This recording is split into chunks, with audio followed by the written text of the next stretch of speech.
Let's get straight to the point. Number 8. The puppet master's ploy, the Protégé Effect.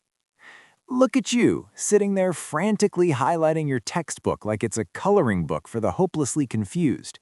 You think staring at a page until your eyes bleed will make the info stick?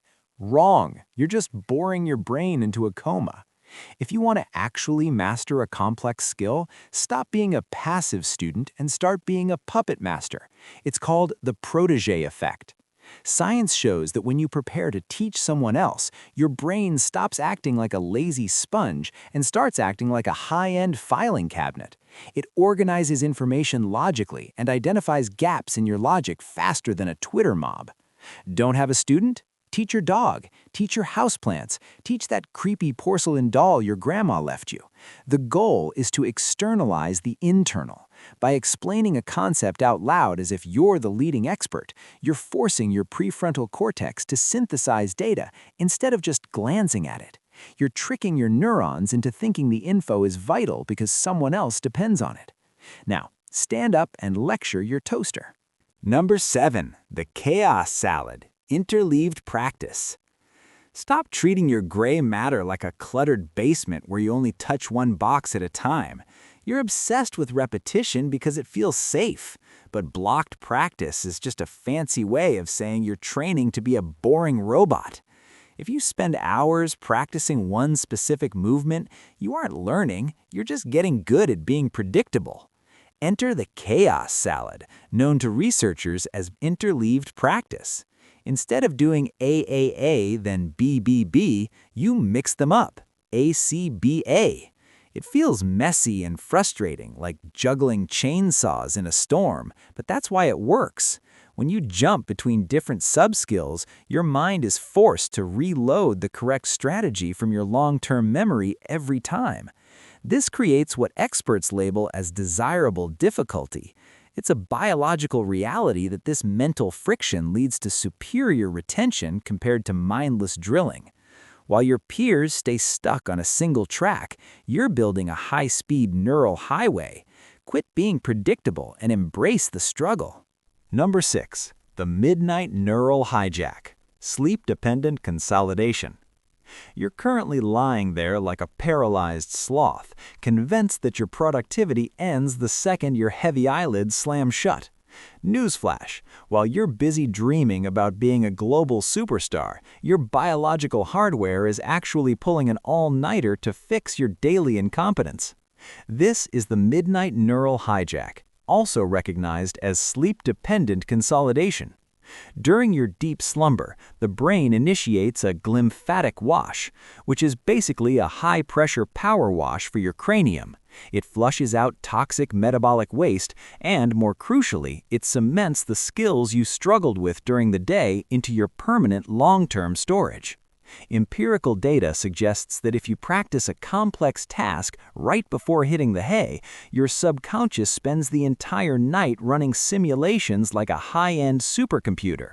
You aren't just resting, you are literally downloading expertise into your gray matter while totally unconscious. If you skip those crucial hours of shut-eye, you are hitting cancel on a massive software update for your pathetic soul. Stop treating your bed like a place for losers and start viewing it as a secret laboratory for rapid mastery. Let the machine work. Number 5. The friction forge. Desirable difficulties. Quit acting like your brain is a fragile little snowflake that needs a warm hug every time you open a book. You're obsessed with making everything smooth and painless, but comfort is the graveyard where your potential goes to rot.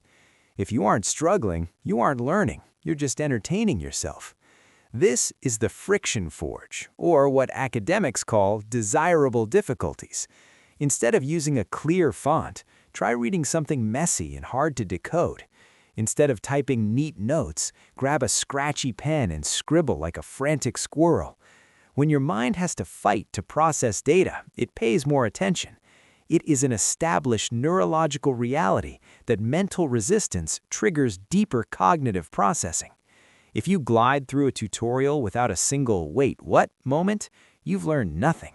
Force yourself into the struggle. Make the room slightly annoying. Turn off the AC. Sit on a hard stool. The more your biology hates the process, the more your neurons will cement the info. You're done. Number 4, the error-induced overdrive. Neuroplasticity via failure. Are you really still curled up in a fetal position because you got one single answer wrong? Your fear of being imperfect is exactly why you're still a beginner. To blast through the learning curve, you need to intentionally spam mistakes. This is the error-induced overdrive. From a molecular perspective, when you screw up, your hardware detects a mismatch between intent and reality. This triggers a chemical cocktail, specifically norepinephrine and acetylcholine. These molecules act like a neon sign pointing at malfunctioning synaptic connections, screaming, "Fix this." Without that signal, your system sees no reason to change.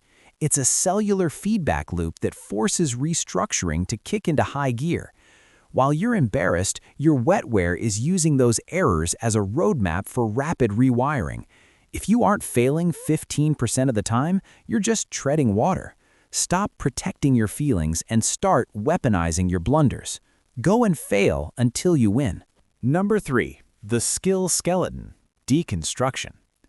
Are you seriously still staring at that mountain of information like a deer caught in headlights? You're trying to swallow a whole whale in one bite and you wonder why you're choking on your own incompetence. Stop being a glutton for complexity and start being a butcher. This is the skill skeleton, a strategy rooted in the Pareto principle.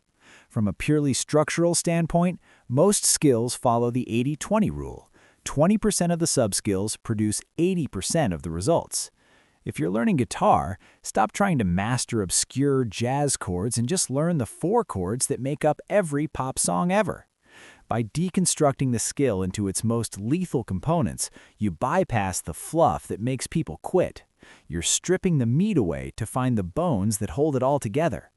Based on the logic of cognitive load theory, your working memory can only handle limited variables. If you overwhelm it, you crash. Butcher the skill, isolate the core, and ignore the rest. Focus on the vital few and stop being a sad amateur. Number 2, the hallucinatory rehearsal, or mental simulation. Why are you still flailing around like a fish out of water, thinking that sweat is the only currency of success? You're just a glutton for physical punishment. It's time to embrace the hallucinatory rehearsal, or mental simulation.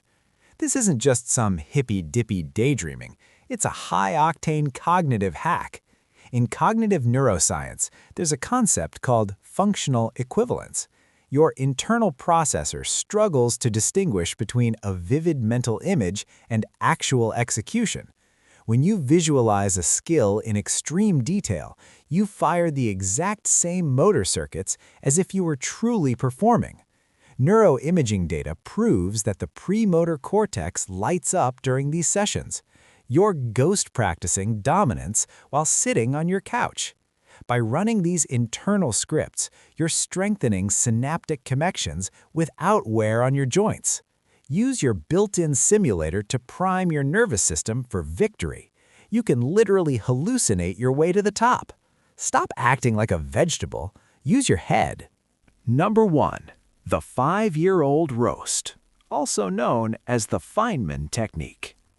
Forget hiding behind that wall of fancy vocabulary like it's a bulletproof vest for your own ignorance.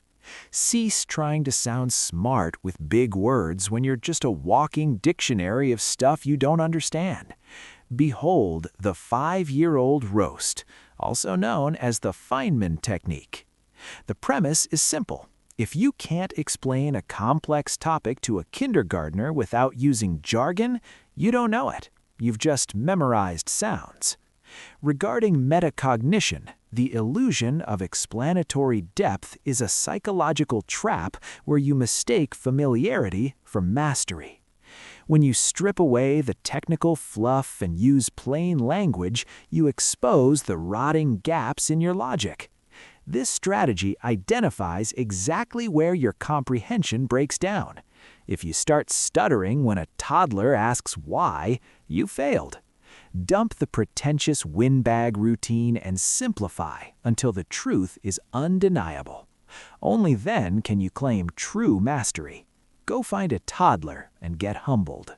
If your last 2 brain cells actually enjoyed this, hit like and subscribe. We upload daily because you clearly need the constant supervision. Share this with someone as lost as you are. I'm Coolest Dude Explains. Thanks for the view. Now stop wasting your time and go practice. See you tomorrow.